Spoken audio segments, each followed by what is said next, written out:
a lot of times I may be feeling discouraged. I give my brother a call, and a lot of times he gives me advice, or it might be a text message. And keep going, bro. Keep going, bro. Keep pushing.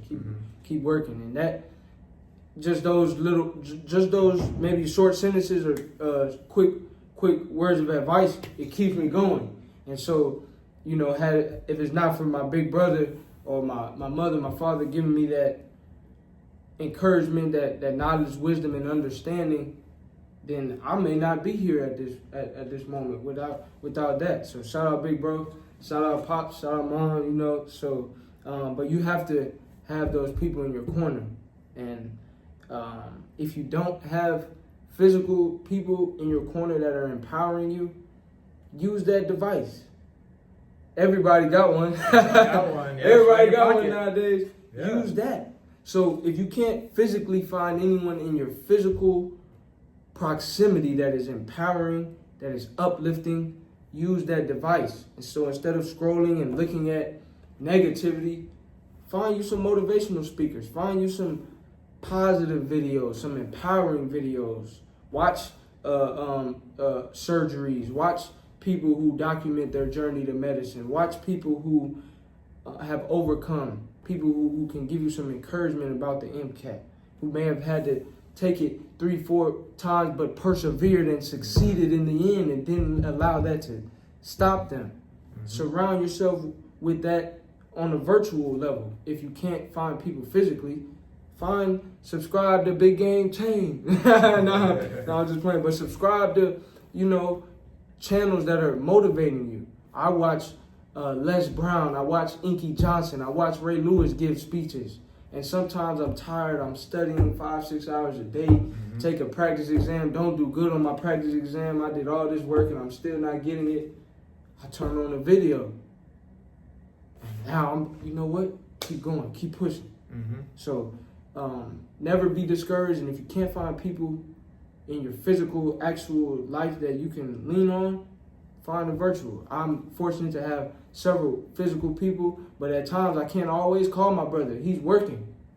He's chasing his dreams. I can't call my pops. I can't call my mom at certain. They're working. I rely on that device. Yeah, no, I'd say the same too. You know, like even for me, there's times where I'm kind of like feel like I'm losing that drive a little bit. I'm getting discouraged.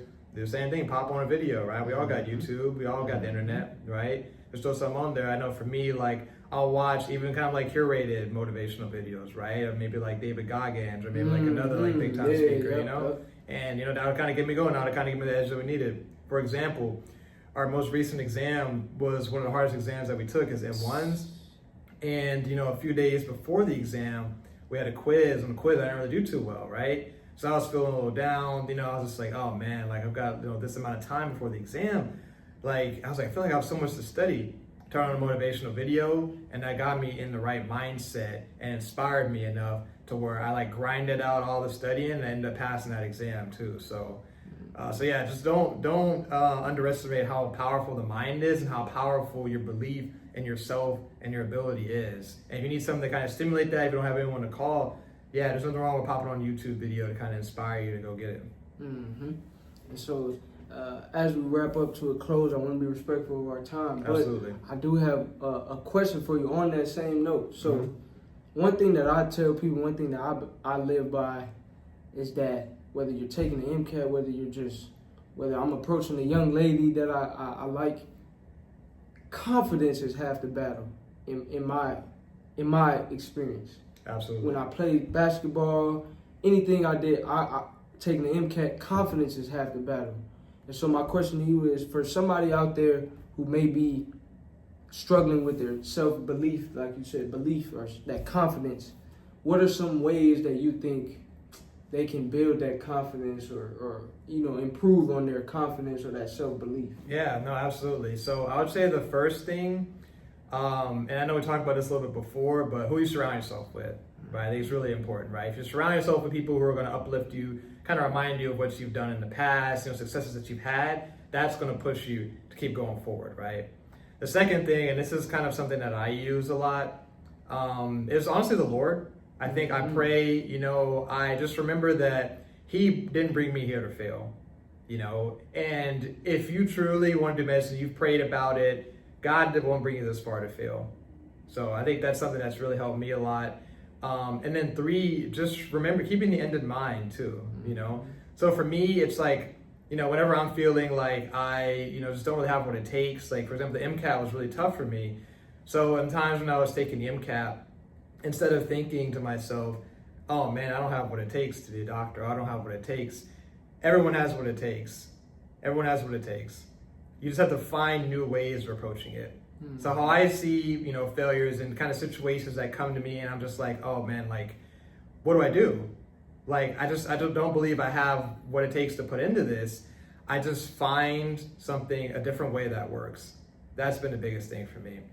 So, and I think, you know, once you do that, once you realize that your failures aren't really necessarily a you thing, it's just you're using and doing something that's not necessarily working for you in that moment. And then when you look at it from that perspective, instead of looking at it from like a perspective of, I can't do it, you look at it from a perspective where, oh, I found something that doesn't work. Then that causes you to adjust. You adjust, you try new things, and eventually you will find that thing that does work for you. And then you pour into that, and then you will experience that success.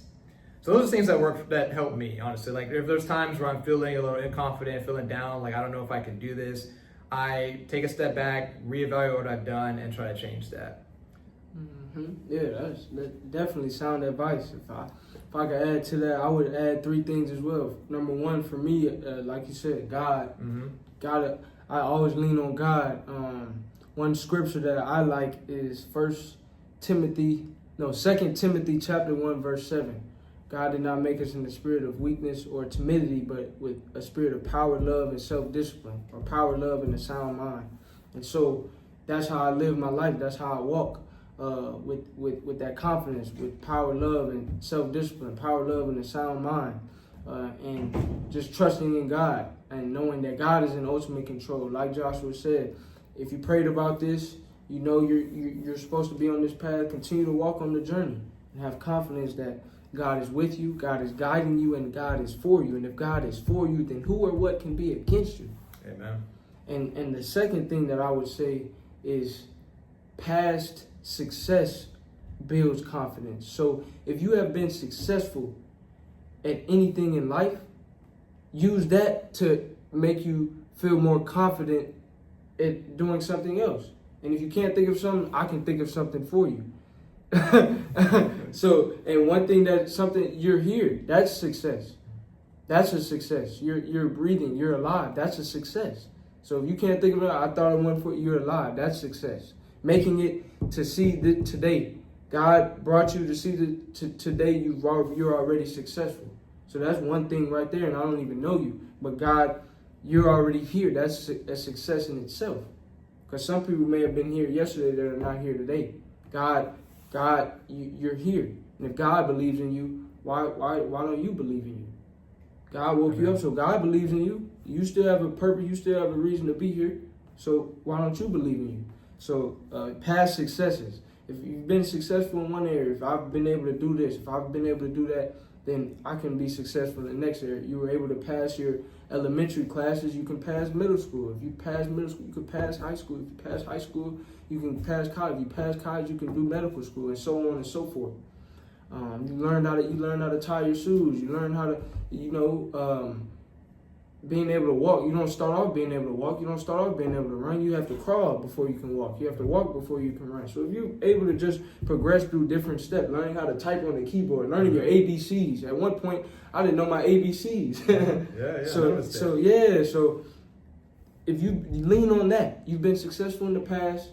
If you were able to learn that, if you were able to do that, you can do the next step. Then the third thing I would say is, they say competence increases confidence.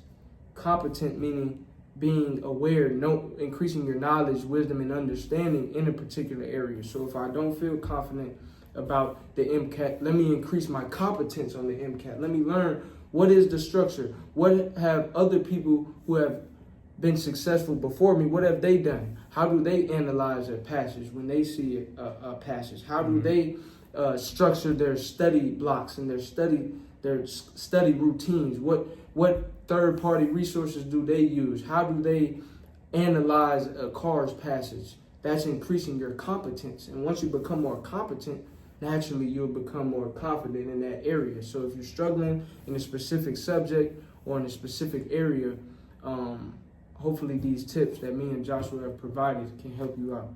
And so as we close with this last point, what is either one piece of advice you would give your younger self, like when you were 13, or what is one piece of advice you would give to aspiring pre-med students? It could be about life, it could be about school, it could be about balancing work-life, whatever. Like, what's one piece of advice you would like to leave? Yeah, so actually I'll give 2 pieces of advice. Yeah, two. The more is merrier.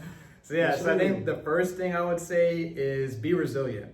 Like, along this path, it's a long journey, but it's a very fulfilling, rewarding one. But with long journeys come hardship. So along the way, there will be times where you encounter difficulty. There will be times where you'll encounter failure, where something won't turn out the way that you want it to. And in those times, don't give up. That's probably the number one thing I have to say. Don't give up and keep pushing, because if you want to become a physician, or if you want to do anything, right, you can do it if you put your mind to it and if you stay resilient. So I probably say that's the first level of advice. Second advice, I would say have fun with it, right? Like, if you're aspiring pre-med or really whatever you want to do, for me, it's just, I love medicine, right? Like, it's a lot of learning, it's a lot of studying, right? MCAT, shadowing, but at the end of the day, you're learning and you're like picking up on all the tools that will make you a better physician down the line. So I think, just appreciate the journey, have fun with it, don't pinhole yourself into thinking, oh man, it's just like a lot of studying and kind of, as we talked about before, kind of having like a negative outlook on the process, right? At the end of the day, we're all trying to be physicians. We're all trying to save lives. We're all trying to help people. We're all trying to inspire people, So I think, just don't lose sight of that. Yeah, and I would add to that, I would say pretty much the same. Instead of focusing just on the outcome, focus on the process. Like Joshua said, we're all in the process, we're all on the journey. Focus on enjoying the journey and just try to be better today than you were yesterday. Sometimes, I know personally in the past, I've struggled with perfectionism and wanting to be perfect. But now I tell myself I'm not striving for perfection, I'm striving for excellence. We can't be perfect, but we can be excellent. So do your best, let God handle the rest, and you can do everything, any and everything that you put your mind to. Believe in yourself, be resilient, as Joshua said, and we hope you enjoyed this video. Like, comment, subscribe. Let me know what you would like to see next, and we will catch you on the next video.